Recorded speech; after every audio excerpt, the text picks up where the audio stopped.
Living and Loving Life's podcast is to help people find their balance spiritually, mentally, physically, emotionally, financially, and socially. Listeners will have a positive mindset, renewed outlook for themselves, their future, and believe they are beautifully made inside and out. Listeners will shine and be an example to others as they live fully, completely with no barriers, no burdens, and no regrets. Welcome back, everybody, to Motivational Mondays with Living and Loving Life podcast. Today, we have an amazing guest. I have Peter Caldwell with us. He's going to tell us a little bit about who he is and what he's currently doing. Hi, Peter. Hey, Erica. How are you? I'm awesome. That's my son's name, by the way. So you hold a special place in my heart. Oh, wonderful. Wonderful. There are 3 Peters in my family, so we have a heritage already. So I'm so delighted to be on this podcast. Let me just tell you a little bit about myself. I've been a motivational speaker for the better half of my life. I'm in my mid-40s now, and I really got into the self-improvement kick, if you will, during my senior year in college. So imagine this. I'm working the midnight shift as a toll collector, and I'm wondering to myself, what am I doing here in a toll booth in the middle of the night? It was a job that I just helped me to pay for some books and to get through college. But it also gave me time to reflect. At 3 o'clock in the morning, there aren't that many cars coming through the lanes. And I started to wonder, okay, what do I really want out of life? I'm a senior in college. What am I going to do with my language major, with all these expectations? And I came across a book one day when I should have been sleeping because I was working the midnight shift. I came across a book called Live Your Dreams by Les Brown. And I devoured that book like it was candy. It was just amazing information. And it came at the perfect time in my life. Les Brown said, think about the people in your life. Are they lifting you up or are they bringing you down? And I started to develop a philosophy and courage and confidence in myself to go after my dreams, what I truly want in life. A few months after graduating from college, I ended a relationship that wasn't serving me or the other person well. And I decided to go for a dream and to write a book. Only question was, what do I write? What do I write about? Exactly. So I thought about, well, what in my experience can I write about? And I came up with the word success and then a roadmap: strive, understand, create, condition, envision, savor, and soar.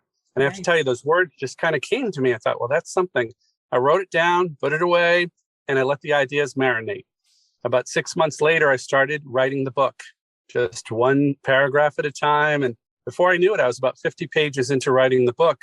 And I started to come down with who am I syndrome. Who am I to write a book at such a young age? Right. Who am I to inspire other people to live their dreams when I'm still working on my own? Mm-hmm. The self-doubt started to creep in. Fortunately, my girlfriend at the time, who was my wife of 21 years and counting, said, no. Awesome. Don't you do that. Don't hit the delete button. She'd been with me the whole journey, and she said, you have a message that people need to read. Don't give up on the dream. So I'll fast forward a couple of years, and the first 2,000 copies of my book were published back when, before Amazon and POD, when you had to print out all the books, and then you had to go and sell them. Right. And it's been a wonderful journey.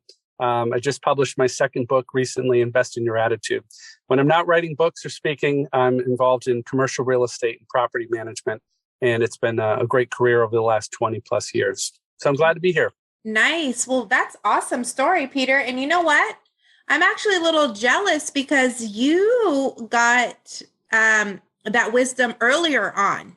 A lot of people have to go through life a little longer than that. But yeah, might hit your 30s or later. Yep. Yeah. So that's awesome. Yeah. I love that for you because sometimes I sit and say to myself, like, where would I be if I would have caught this 10 years ago? You know? So that's absolutely awesome. That's yeah, awesome. Thanks.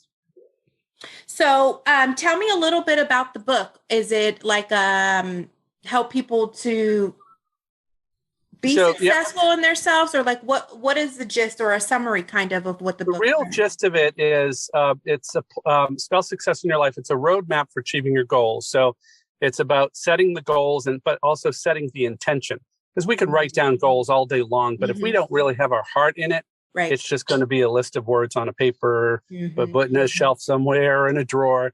So it's setting the intention. And then it's also about clearing out the emotional clutter, the things that can get in our way, the things that can stop us or block us from being successful. And a lot of times those things come internally. It's the self-doubt. It's the anxiety, the what ifs, the unknowns. And there's so many unknowns in life. If we all did the things we're capable of doing, Thomas Edison said, we would literally astound ourselves. So it's not that we can't do it, but we've got to pick something and pick a lane and drive in it and go for it. So it's really about developing that internal motivation to decide what you want, and then to work up the courage and the commitment to just press go and to go for it.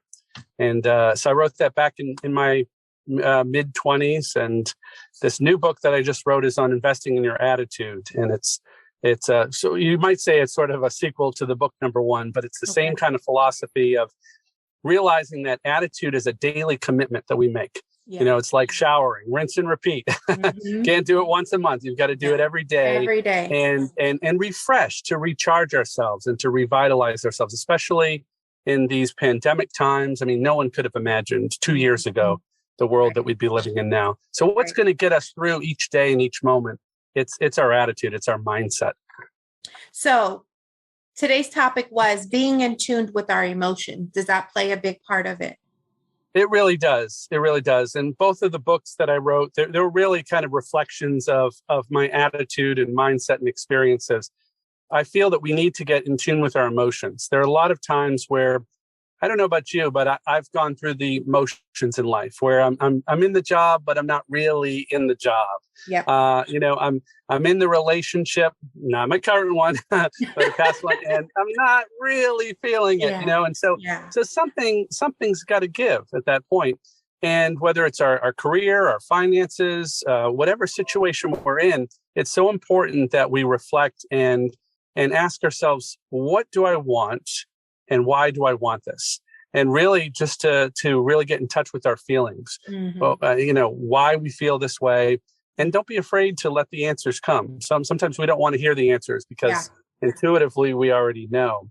And to allow, you know, all of that, as they say, emotional clutter to be released and to really just get in tune with what's special about us, what's unique about us, that's going to drive us forward to live an exciting life.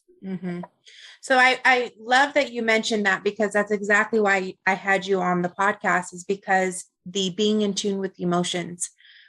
I want to stress that because I think the more people can understand being mindful and aware, the better and the faster they can get to their purpose and figuring it out, because it will be less cluttered. You know, it will make more sense to them because now they're able to tap into that and make sense of it, versus just feeling an emotion and not understanding, where did this come from? Why is it here? And what do I do with it? Absolutely. It's such a way of just fine tuning what we want and saving what could be months, weeks, months, or even years of our life of just kind of staying in these holding patterns because it's comfortable, because it's safe. One of my favorite quotes, I have it mounted in my office at home. It's "Life begins at the end of your comfort zone" by Neil Donald Walsh. And I've said that over and over again. Peter, I love that. Thank you. My son in college, I was so tickled when he texted me that very quote. I thought, oh, like father, like son. That, you know what, he's stretching, he's reaching. He's out in southern Maine, 500 miles away from home. He could have stayed close to home. I kind of wanted that, but he's out there. He's exploring and discovering, and that's really what we need to do. Is to take a leap of faith. And honestly, one of my books right now is, I read it before, but I'm rereading it again, is Rich Dad, Poor Dad. Oh yeah, Kiyosaki. I love it. And the thing that they say is just the fear of not having enough. And then that greed comes into play. So it takes over and you don't even want to take that risk or try to do better, or like you said, get out of that safe or that play it safe mentality to even go after your dreams. Right. We can develop that scarcity mindset. Okay, well, I've got 5 rubies here, or I've got this, and I don't know what the future holds, and this is safe, even if it's not ideal. Right. And unfortunately, I feel like that's what's being taught to us. This is what you need to do. You need to play it safe. Make sure you have a secure job. Make sure, things are secure because you never know. But the truth is, what is secure? And how secure is that corporate job? Because they could always go under. That doesn't mean because they've been around for 20 years, something's changed and it's not working for them anymore. Absolutely. Yeah. We're just in a constant state of flux as a society. Industries change practically overnight. Of course, there's always something, going on behind the scenes that we're not aware of. And then all of a sudden, Facebook is no longer Facebook. They're called something else, Meta. Exactly. Right? And there were many discussions, many meetings, many brainstorming sessions before that came to a head. But whether it's a title change, whether it's an organizational shift, whether it's a downsizing or right sizing, you're right. The only way that we can really be secure is knowing who we are. As far as I'm concerned, and knowing what we want. So maybe we switch uniforms. Maybe we, go play for the other team or the other organization because we have to or because we want to. But it's about, bringing the best of ourselves wherever change might lead us. Exactly. And I think, honestly, it comes down to having that confidence, knowing that you're capable, knowing you're worthy to get a different job or a better job. I think when people don't really realize who they are, it's hard for them to love and trust that person to say, you know what, I got this. I'm going to put my big boy panties on or big girl panties on, and I'm going to go for that bigger job or that promotion because I am worthy and I can do it, Absolutely. So yep. It just, self-love and self-confidence is so huge. I feel like people put themselves in a lot of circumstances, relationship-wise, business-wise, career-wise, don't take certain risks because they're not clear on their worth and where they're trying to go. Well, I really think you nailed it when you said I'm worth it. That the song, Baby, I'm Worth It. You know what? It's true. It's true. Yeah. Know your worth, know your value. My mom, rest in peace, she used to always say, you know what you're worth. In other words, ask for more money or go for that raise or realize that, even though they're paying you good money, know in your heart of hearts, you're worth even more than that. So you're going to give it your all and know what you're made of, especially when times get tough, things go against you. It's easy for us to let our confidence crumble a little bit. But we need to constantly be building ourselves up appropriately to where we need to be. Mm-hmm. And the more you're confident, regardless of, let's say someone breaks your heart, the fact that you still love yourself, you can still stand strong and that won't break your world all the way down. Yes, it's going to hurt. Yes, you have to redirect what's going on, but it won't drop you so low where you feel like this is the end. I can't move forward. Exactly. There's so many peaks and valleys in life. My son just went through one of those in a college relationship. And he wrote something, not a tattoo, but on his arm. And I loved it. It said, everything's going to be okay. And I thought, that's awesome. The spirit. We all need job, that. Dad. Thank you. Right. In business and in life, everything's going to be okay. It is. Regardless. It's that mindset, that belief, that determination that'll get us through. Absolutely. Okay. So for you, Peter, in your opinion, what does it mean to live and love life? For me, to live and love life is to follow your bliss. I once read, Bazooka Joe, they used to have these little fortunes and it said, follow your bliss and you'll be famous. Well, I don't know. There are many levels of fame and so forth, but I've always remembered that following your bliss can guarantee that you're going to be happy. You're going to be in the zone. For example, I just developed a love of and an ability over the last 2 years to write motivational poetry. I had never really done that before, maybe a one-off. And this past year and a half, I've written 35 poems and got 25 of them published. And it's just one thing that kind of built on itself.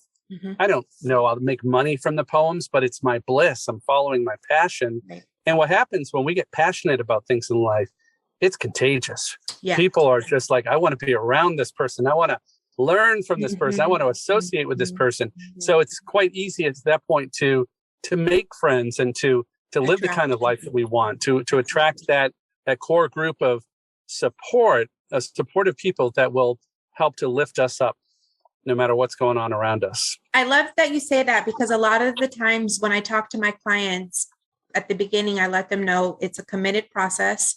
It's going to hurt. There's things we're going to go through and stuff like that.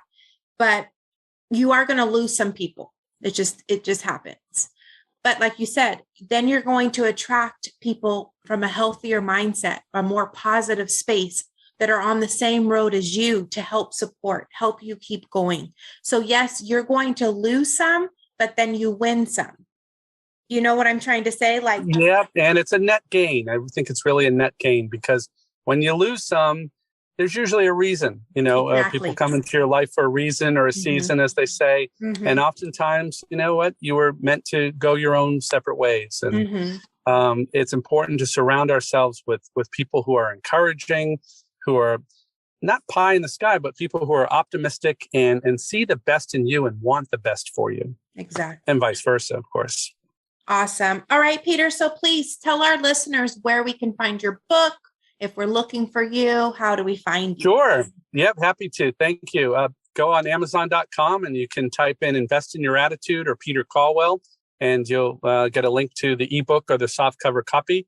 Also, petercaldwell.com is my website. And also in there, you'll see a link to Motivational Moments where I post a lot of the poetry, and I'll be doing some videos as well. Awesome. Okay. Also, listeners, I will put that in our show notes. So if you missed that, I will have all of that there for you guys.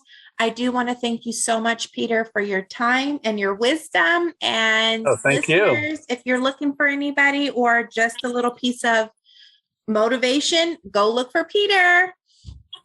Thanks, Erica. Absolutely. Thank you guys again for tuning in to Motivational Mondays, and we hope to see you back next Monday. Have an amazing week. Bye. If you love the Living and Loving Life podcast, we'd love for you to subscribe, rate, and give a review on iTunes. Don't forget to join us next week for another episode. Thank you for listening.